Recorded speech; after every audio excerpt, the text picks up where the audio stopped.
Today I'd like to talk about American Sign Language interpreters, the church year, and what music in hell is like. Stay tuned.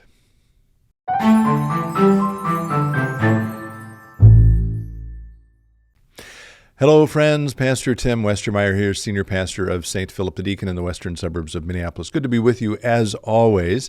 So today I want to reflect a little bit about something that happened in worship this past weekend and sort of tease out a couple of maybe lessons for us or thoughts about it, including maybe a question for you. You won't be able to find this on our live stream. We live stream our 9:30 service. This is something that happened at our third service on Sunday morning, our 10:45. Our contemporary service. And yesterday, we're taping this on Monday, the 6th of February. Yesterday, we had the great privilege of having First Communion for our young people, and so that was a fabulous celebration. One of the families who was with us had a member who is hearing impaired, and so they asked if we could have an ASL interpreter, American Sign Language interpreter, which we have done in the past sometimes, but it's been a long time. And as we were worshiping, this woman who was doing the interpreting was, of course, just following along the service. And I don't do sign language. Our daughter Sarah is nonverbal, so I know very, very rudimentary things, but nothing that would approach being having a facility in the language. But as I watched her communicate the words of the prayers and the sermon and the hymns and the special music, I was actually deeply touched by how powerful it was to experience the communication of what we were doing through a different language, I guess I would call it, to the point even a couple of times during worship of being moved to tears. After worship, I spoke with some people, including one of our staff people who stays in touch with folks on Sunday mornings, who said, boy, we got a lot of feedback about having that interpreter there, positive feedback. People, again, like me, were deeply touched by it and felt that it added some richness to worship.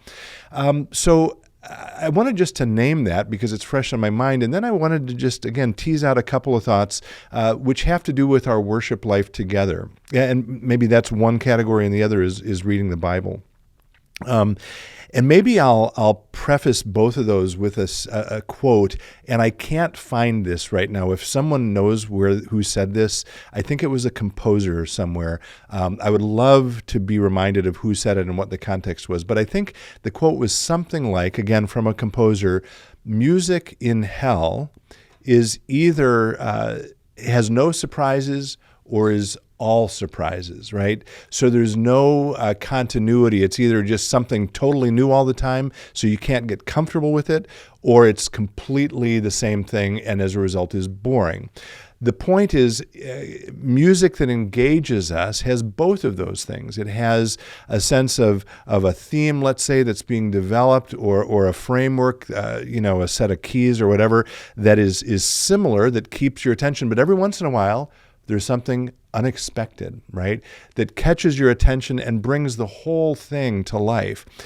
In our liturgical worship, this is a Lutheran church that I serve, one of the strengths of it, I think, is that continuity, whether you're talking about any given Sunday, there's a structure to our worship service, to the liturgy, which is very similar from week to week.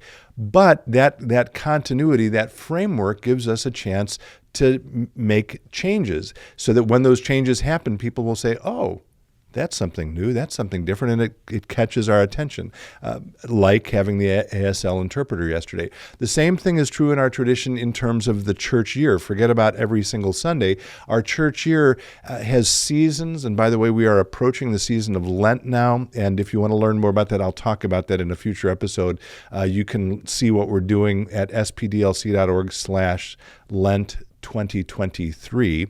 And so we move through the seasons of the church year. We've done a couple of episodes about that. Maybe we'll link to one or two of those. And again, what that does is it provides a sense of continuity and difference. And I remember years ago, one of our young children came into the sanctuary on a Monday or Tuesday, I think it was, and we had changed the paraments, the colors on the altar and the pulpit, the colors that the pastors wear. And that's one of the ways we signal the changes of the seasons. And as a young child, he walked into the sanctuary and said, "Oh, it's different." And again, I think that's one of the strengths of this particular tradition or other liturgical traditions, is that we're able to have continuity and difference both. Okay, so that's a little bit about our worship life. The Bible thing I was going to mention related to this is I do think many verses we've heard so many times that we sort of become numb to them. And one of the verses that happens with is the Beatitudes. We actually read it a few weeks ago or a couple weeks ago in worship. And one of the things I mentioned is that some translations, rather than say blessed are, will use the word honored are. And maybe we'll link to that sermon in case you want to hear my full sort of exposition of that. In the same way, our good old friend Frederick Buechner talks about the Beatitudes, and he's talking about ways to make the Bible come to life. And he says, read it in another language. If you have even the slimmest facility with another language, read the Bible in that language. And as it relates to the Beatitudes, he says, for example, if you translate it or read a French translation, blessed are the meek is often translated, when it translated from French back to English, to blessed are the debonair, right? And so again, as he says, doors fly open, bells ring out, because it is something different, right? So I guess I want to leave us today with two thoughts. One is a question for you. Are there moments where you have experienced something related to faith that stood out for you, where bells rang out or doors flew open and you thought, oh, that's what that means, because it was something surprising, unexpected, right? That's one thing, the question. And if you have an answer to that, please respond below. The other, I guess, is an invitation. And maybe this is, maybe I'm stating the obvious. I don't talk about this, honestly, most of the time, even though I'm a pastor. But it strikes me that we only experience that difference in familiarity, I guess I would call it, if there's something familiar that is a part of the pattern and rhythm of our life, right?